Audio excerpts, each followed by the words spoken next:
Welcome back, everyone, to Global War 1936 and Operation Underworld. This is turn 17 for the common turn. So let's start out here with the CCP. We'll go ahead and review purchases for Russia as well. The CCP has 2 IPP to spend. They're going to upgrade a militia in Singhai to an infantry. For the Russians, they only have 3 tech rolls this turn.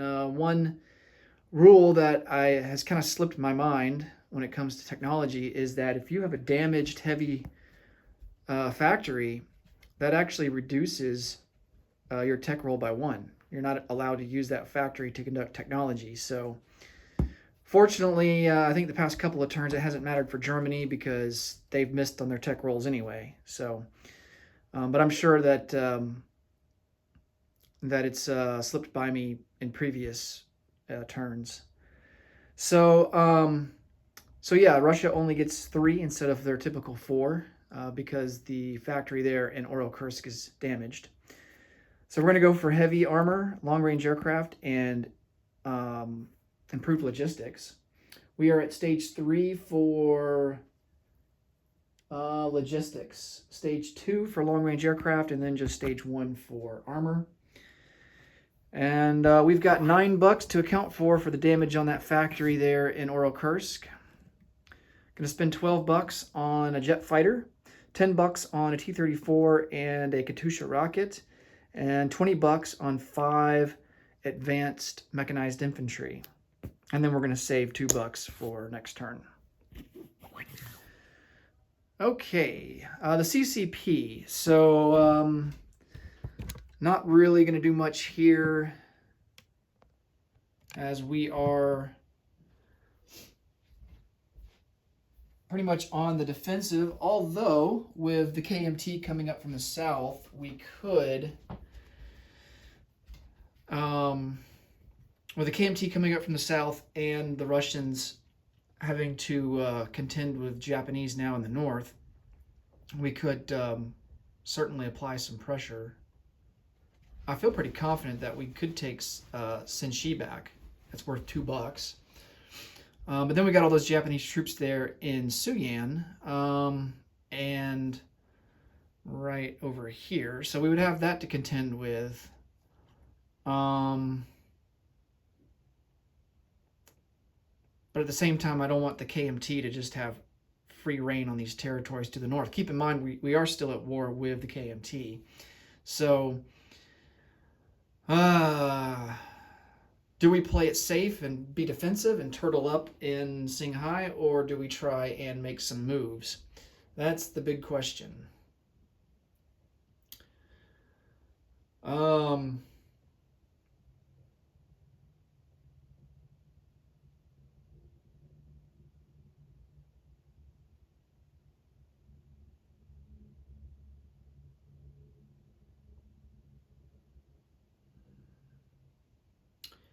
I think we're going to stay put.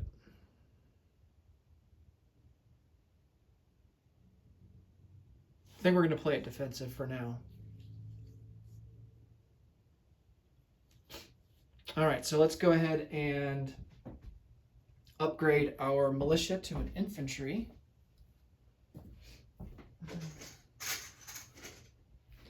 And then we'll do our recruitment roll, which should be at a 4.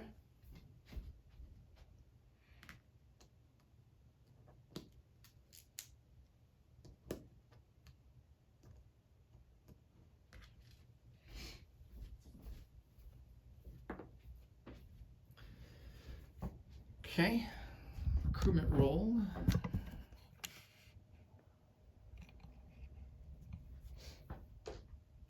Need a 4 or less.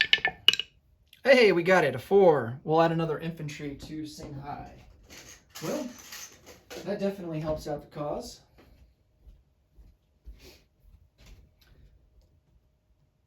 Let's see, that gives us 12 infantry in Singhai.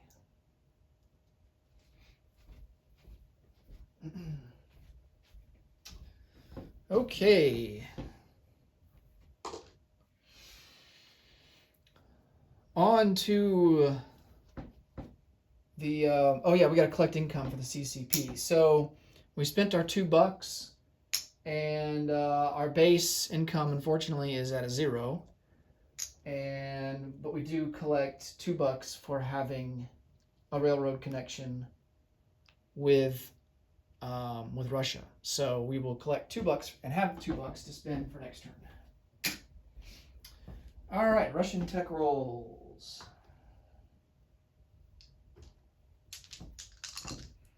Let's see what all we get here. Oh, I think. Oh, no, we missed on heavy armor, but we got the other two. Long-range aircraft and logistics. I think logistics is completed. All right. And long-range aircraft goes up to stage 3.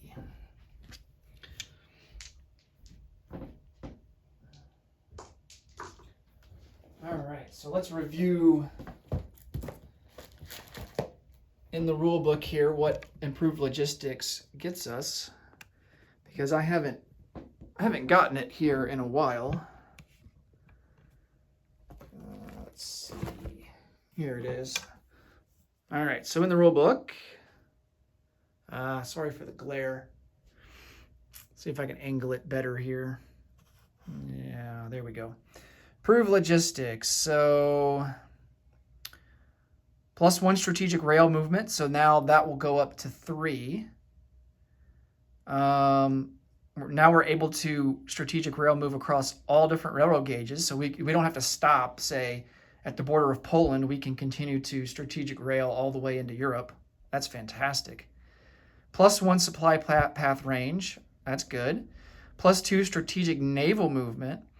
+1 naval movement range. And then we can move our factories in home country. It takes 1 strategic rail move to do that. Now, we already kind of get a benefit from that as kind of a country special ability. And we've done that earlier in this playthrough. So, but it looks like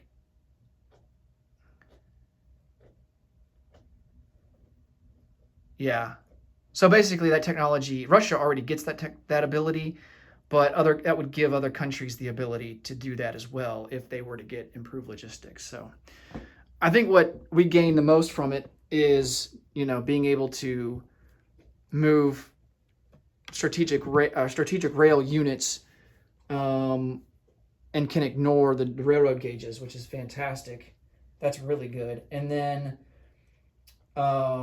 we get +1 extra strategic rail, so we'd be up to 3 now.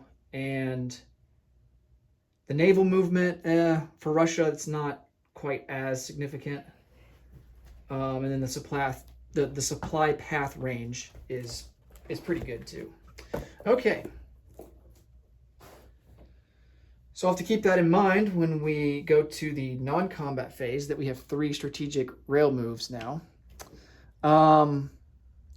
Combat moves. So let's come over on this side of the board here. Now, here in the east, I don't think we have enough units quite yet. We've got 3 cavalry, 1 infantry, and a more. Let's see, 2 medium armor and 4 infantry in Angara. We could attempt to come down here into central Mongolia. That would be difficult, though, because he's got 2 mountain infantry. They would defend at a 5. We would have to cross mountains in order to get to the roundel there in central Mongolia. So I don't really like our odds there.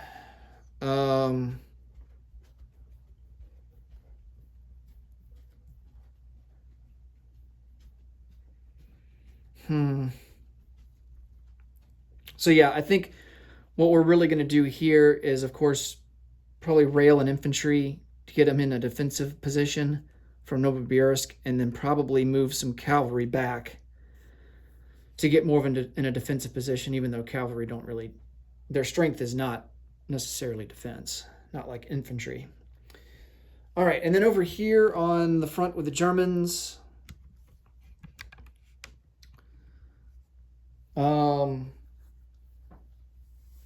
Of course, we are going to move into Kyiv.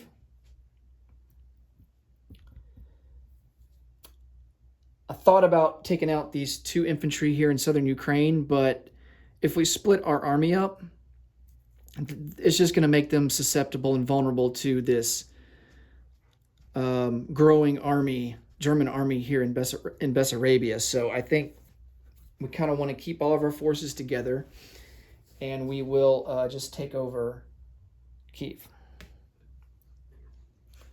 Now we're going to bring down all of our vehicle class units here into Kyiv in artillery, along with 2 additional T-34s from Kursk and a advanced self-propelled artillery. And I'm going to chip these guys out.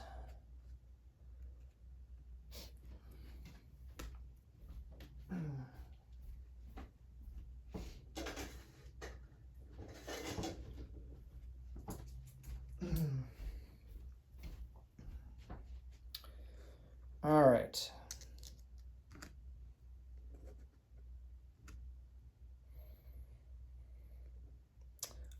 One infantry in Donetsk Kuban is going to come over and take Taurida. That's worth $1. Kyiv is worth 3. And let's see, let me get an infantry sculpt out, because the other infantry that is in Donetsk Kuban is going to come down into, well, let me think about this for a second.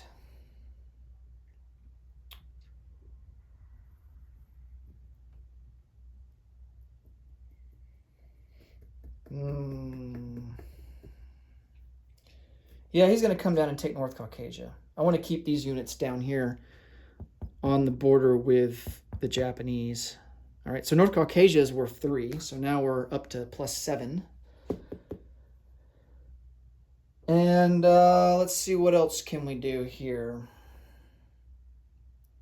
I think that's pretty much it.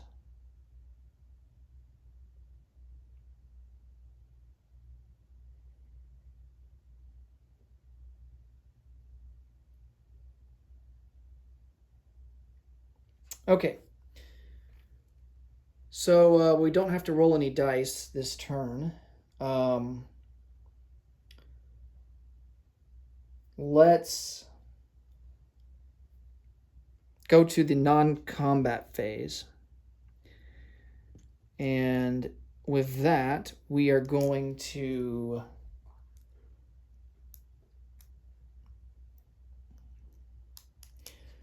we've got two of these Katyusha rockets in Leningrad. They're going to come down 2 into southern Belarusia. One artillery. No, let's not do that. Yeah, let's do that. 3 infantry and an artillery will come down into northern Belarusia.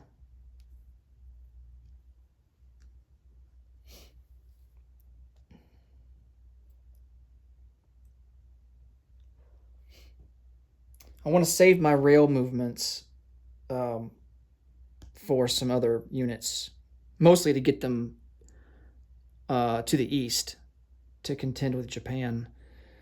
Jet fighter in Leningrad is going to come out 2 and go into Smolensk. That way, if the Germans do attack, we can scramble our fighter and join our jet fighter and join the battle. What else? This infantry in Kursk, he is going to come down 1 into eastern Ukraine.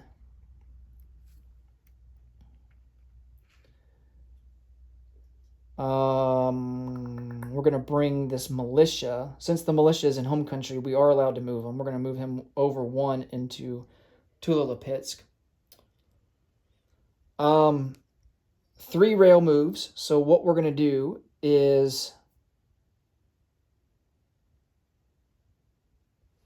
we're going to take these 2 infantry in Moscow and rail them all the way back And they are going to go into Amur. So that will leave us with 3 infantry in Amur. And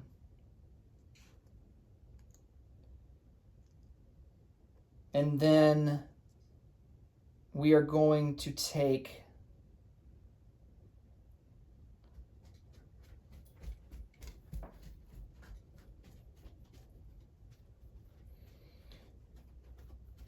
let's see, how do I want to do this? All 3 of these cavalry are going to retreat 1 into Cheetah.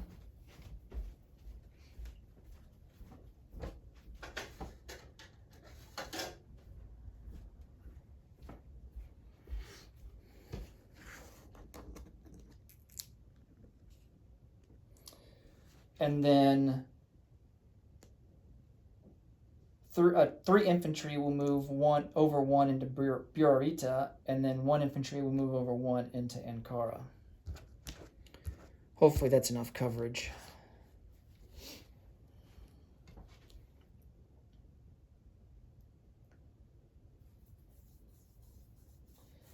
We have 1 more strategic rail move, and we're going to take an infantry from Stalingrad.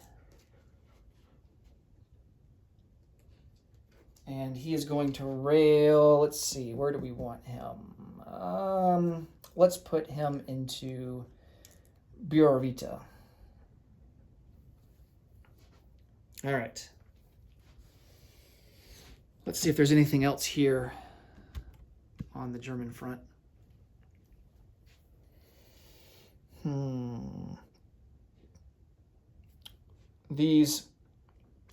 All of these infantry, there's 4 of them here. 4 of them here in Stalingrad. They're going to come out.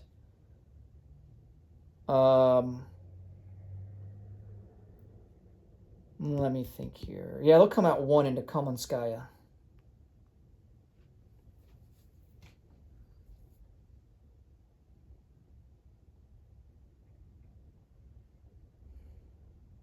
Okay.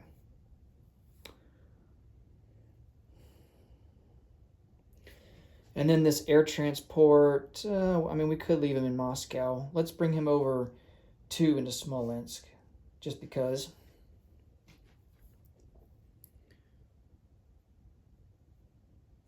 Oh, we need to conduct our convoy raiding on this German line over here. I forgot about that. All right, so our sub is going to conduct convoy raiding.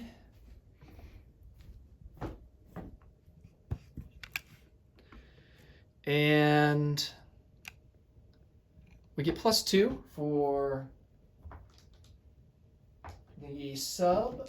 We do have radar, so that's going to be +3. The Germans have radar, and they have long-range aircraft, so they're going to be at a +2. So the net of that is +1 to us. And we tie, so we don't do any damage. All right. Now we can place some units. And remember, we can't put any units down in Kursk because the factory was damaged, had 9 damage points on it. All right.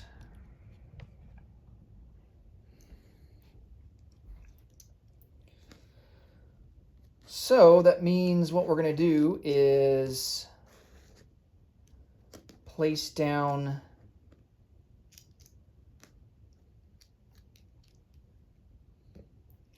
our jet fighter into Moscow, our 5 advanced mechanized infantry in Stalingrad, and then our T-34 and our Katyusha rocket will go into Leningrad. All right, now we can go and collect income.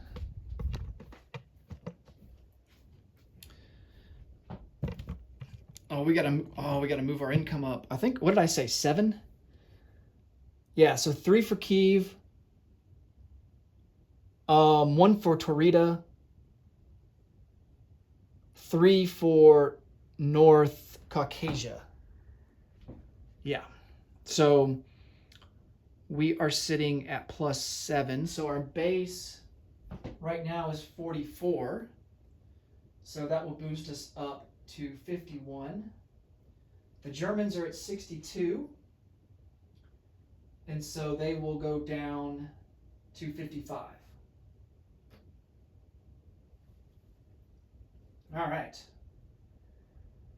Let's see if that removes triumph of capitalism. So the Americans are at 63 plus 12, that's 75. British are at 29 with a bonus of +3, so that's 32. So that means, let's see, we're at 51, so that's 102. So the combined, plus our bonus of +5. So we also get a strategic objective back. So let's see, dang it, I don't have an extra roundel. We have rapid industrialization now.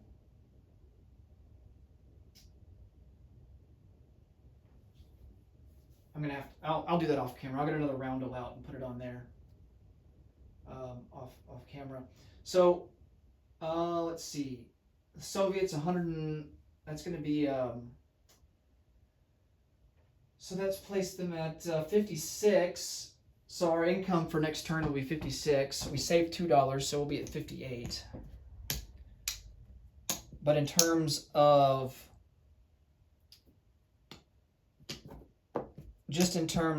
triumph of capitalism, 56 times 2 is going to be 112.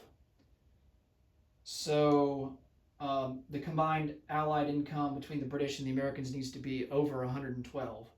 So 75 for the Americans, 32. Wow, I think that's 7. Is that 107? I think it falls short. Yeah, 107. Yeah, it's 112 to 107 right now. So unfortunately, triumph of capitalism for the Americans goes away, at least for now. All right, so Soviets collect their 56 bucks. Plus the $2 that they saved last turn, which that's where I got the 58 from. Okay, so 58 bucks for the Soviets for next turn, and that will do it for the common turn. Next up will be Japan. Thanks so much for watching, and until next time, take it easy. Bye for now.